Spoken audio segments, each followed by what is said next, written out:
dadaan dadkii la dhaqan ahayn la diin ahayn la damiir ahayn la qiyam ahayn waxa ay ka xanuunsanayaan iyagu uusan xanuun ku haynin waxa dhibaya iyagu uusan dhib ku haynin dheef ku dareemaya nolol ka raadinaya dadka rafaadkooda baa u soo kacay dadka markay waxay geliyeen xaalad runtii istithnaa'i ah oo aan dhihi karo gumaystihii ma gelinin maxaa yeelay waddanka gumaysi baa soo maray gumaysigaas waxa uu ahaa san cadaale reer galbeed ah talyaani iyo ingiriis talyaaniga iyo ingiriiska intay soo galeen masaajidda dhibaato kama geysanin dadku ilaahooday caabudahayeen meelo gaar ay waddanka ka deganaayeen dhibkay geysanayeen waxa uu ahaa talada dalku inay gacanta ku hayeen wuxuu nidaam ah oo ay ku sugayaan joogistoodana way sameynayeen markay reeraha diriraan ama reer haddii uu sameeyo inuu reer kale geelooda qaado ama nidaamkii dejiyeen u hoggaansami waayo way ku samayn jireen laakiin soo baxo oo saf ballaaran rag iyo dumar u laaya oo masaajidda dadka ugu soo galo ku baabi'iyo tusaale basiid haddaa soo qaadano dhacdadii ugu dambeysay ee ay ku galeen hoteelkii la dhihi jiray Villa Rosa baan dabagalay qofka markuu doonayo inuu ilaahay caabudo xagee buu aadaa masaajidku aadaa waa soo galeen qaraxi bay sameeyeen waxay dil lahayeen bay soo direen albaabkay xogaa la soo xarbiyeen dalaq markay soo yiraahdeen meeshii ugu horreysay oo ka bilaabeen mawlic yarka ah buu ahaa yaa ku jira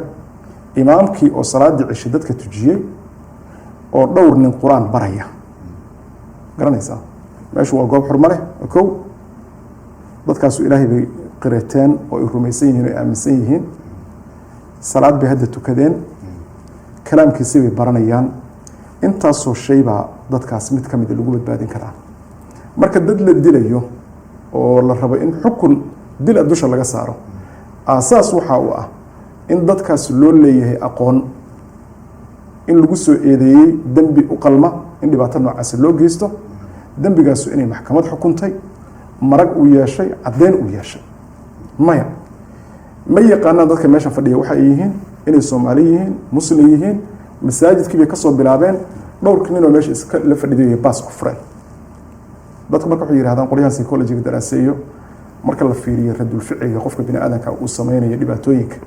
iyo xaaladaha degdega ah marka la eego wuxuu u tasarrufaa mararka qaarkood si aan ka duwanayn sida ugaadha oo kale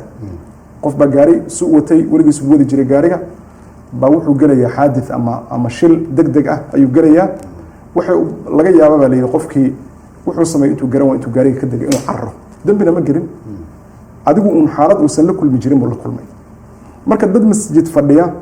oo xaalad amni ah quraanka isku baraya baa loo soo galay baas baa la huwiyey laba nin waa booday inta kale meeshii bay ku dhaawacmeen qaarna ku dhinteen soo riiqanama dad marka meelna aanan xurmeynin diin aan xurmeynin dadkan maxay yihiin aanan qiimeyneynin oo haddana waxa ay sheegayaan ay tahay annagu waxaan la dagaalamaynaa gaalo ilaahay ka furatay iyo dad diintii ka baxay kuwa markay yihiin kuwa diinta ka baxay masaajidka dhex fadhiya yaa diinta ku jira way su'aasha meesha taalo